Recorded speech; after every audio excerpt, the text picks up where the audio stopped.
Hey everyone, it's Dr. Calkins. So today, week 4, chapter 16, Nuclear Chem. This is a first chapter that's really out of order, and the reason we do that is because it deals with the nucleus, which was our, and our atom, which was our previous 2 chapters. So we're going to talk about it and finish it before we move on to other things. So it's our last shot at understanding the nucleus, because in all reality that's not too important for many other chapters. Valence electrons will be. So as we get started here, we see heavy water. Heavy water is what happens when the water molecule has hydrogen atoms that have an extra neutron.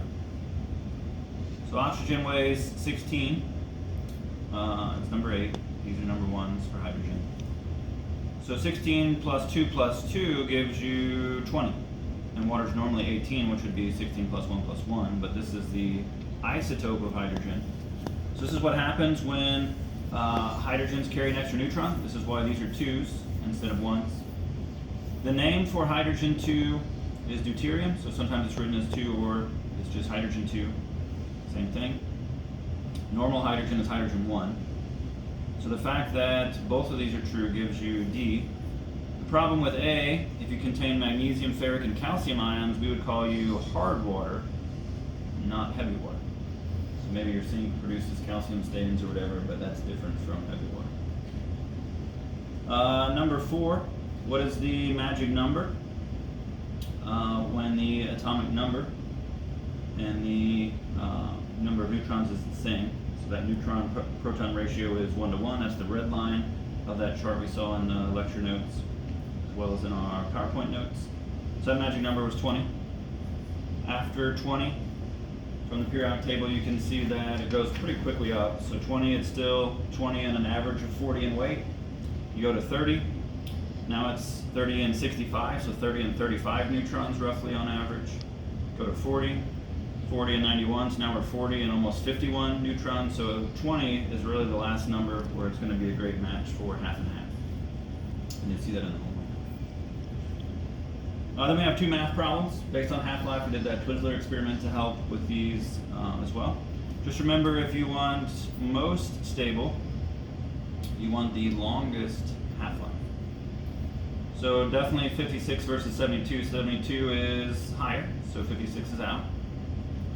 0.15, so type in 0.015, times it by 60, times it by 60, because there's 60 minutes and an hour, 60 seconds, and so forth. So it equals. It's about 54 seconds. And that's still shorter than 72. 0.92 minutes kind of giveaway. 60 seconds would be a minute, so we know it's less, but just for fun. Math is really never fun, but just for fun, 0.92 times 60, because there's 60 minutes, 60 seconds in a minute, about 55 seconds there, and that's still shorter than 72, the answer. So most stable is the longest, 72 seconds is longer than all the rest. So this one a little different spin. So we have 20 grams. The half-life is 5 hours. And what happens after 15 hours? So it's called half-life for a reason. You take 20 and you divide it by 2. You get 10 grams. That's the first half-life. You divide by 2 again, you get 5 grams. You divide by 2 again, you get 2.5 grams. The answer, that's after 5 hours, and then 10 hours, and then 15 hours. So 2.5, which is there. So just divide by 2 as many times as the half-life occurs, in this case 3 times. Which one is a nucleon? Nucleons come from the nucleus, and that should be protons and neutrons. So protons and neutrons, which is not a choice. So just me. Electrons are in the cloud outside. Positrons are formed when necessary, but they're not existing as a nucleon. Number 10 says, which one does not carry a proton? Protons are our bottom numbers. Alpha rays are 4/2, helium. So when you subtract that, you get neutrons. That'll help us in our next question down below. So it definitely has 2 protons there. Hydrogen is 1/1. So it's got 1 proton. It is number 1 on the periodic table. Deuterium is 2/1 hydrogen. Sometimes you'll see it as 2/1 deuterium. That's just its nickname because it's a unique isotope. It's twice as heavy as its predecessor, but it still has 1 proton regardless. Gamma rays are 0 over 0, diving little fish, and that one definitely the answer because it's 0. Number 11 says, who does not carry neutrons? So deuterium is 2 over 1 hydrogen. So when you subtract, you get 1 neutron. And 1 neutron is a neutron. So when you subtract, you get 1 neutron, which is its definition, so duh. Hydrogen is 1 over 1. When you subtract, you get 0 neutrons. And that's our answer. Alpha ray is 4 over 2 helium. And when you subtract, you get 2 neutrons. So it has plenty compared to the rest.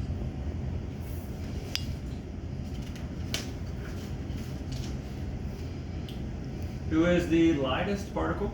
Well, beta is a 0, negative 1 electron. Alpha is a heaviest, which is 4 over 2 helium.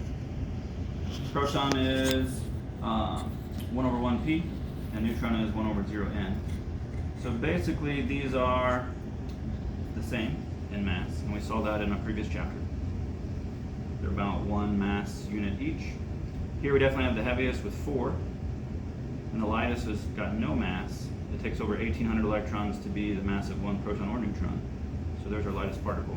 Lighter than this yet would be, say, a gamma, but that was not a choice. As we move on to the other question, it says heaviest, well, we just gave that answer away. Deuterium is 2 over 1 hydrogen. This is 4 over 2 helium. This is 1 over 0 neutron. This is 0 over negative 1 electron. So definitely the heaviest is the biggest mass, and that's alpha. Mass defect, binding energy, those are interrelated. You can probably think of Einstein's equation, E equals mc squared. So here's a way to think about mass defect and binding energy as they relate to nuclear chemistry. So the amount of mass converted to energy, through Einstein's equation is a good one for that one in particular. And then binding energy is that energy related to the mass that's missing when that atom actually formed from its subatomic particles. So those are just definitions that you'll see early in the book. As we get into some of these other questions, really you can do the math, which some students hate, or you can remember who goes forwards, who goes backwards, and that's a whole lot safer. So when you think about who is not electron capture goes back 1 box in the periodic table. So wherever you are, you're going to go left. So if we look at these, we can recognize very quickly who's going right and left.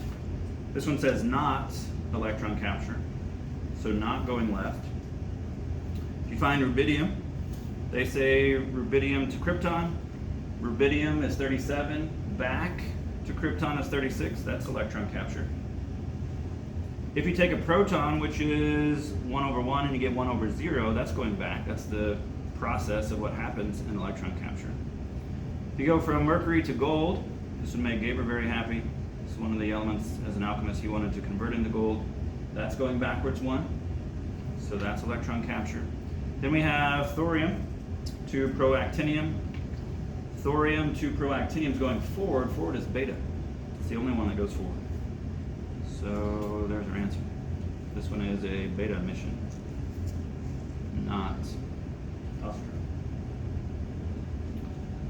So next says not alpha. This one's even easier because if you're not alpha, then your mass is going to stay the same. Alpha emission is a 4 over 2, so you're going to lose 4 in mass. So notice we lose 4 in mass, we lose 4 in mass, we lose 4 in mass. If our mass stays the same, we can't be alpha. It's the easiest one to recognize for that reason. But if you're carbon going to nitrogen for practice, carbon going to nitrogen is forward. Forward is beta, always. So there's another beta emission. So if you don't hate the math, just remember who goes forwards and backwards. Alpha would go backwards 2, but it would also lose 4 in mass. So if you were to look at all of these, they're going to go back 2 boxes, but more easily to recognize is that they change by 4 in mass. This one says not beta. Remember, beta goes forward 1 box, so which one of these doesn't go forward 1 box? Thorium to proactinium, we just did that one. That one's beta. We have radium to radon, but notice the mass number changed. The mass number changes, we already know it was one of those that belong up here, that was alpha and not beta.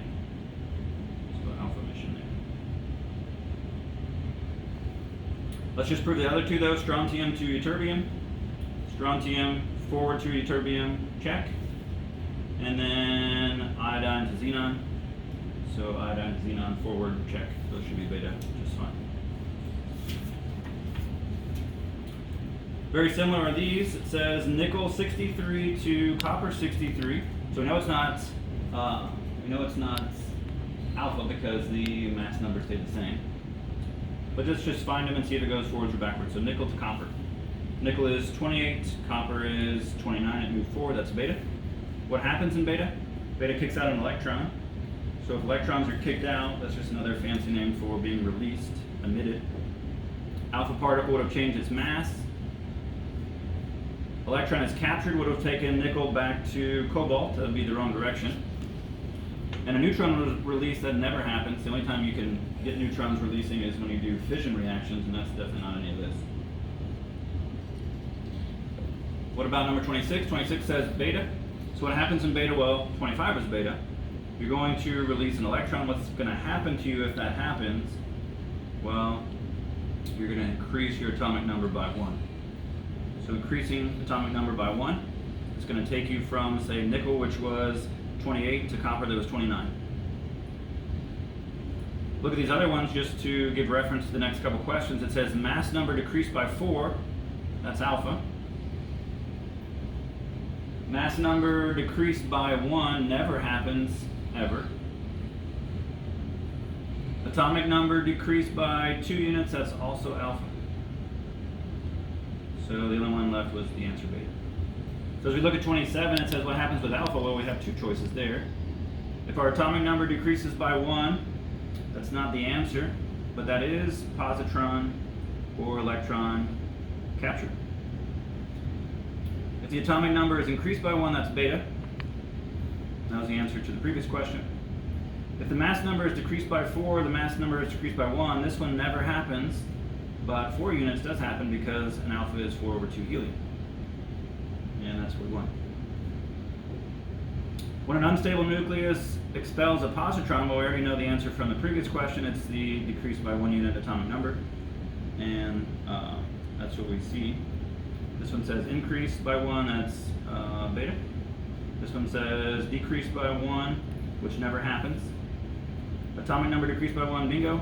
That's a positron or an electron capture.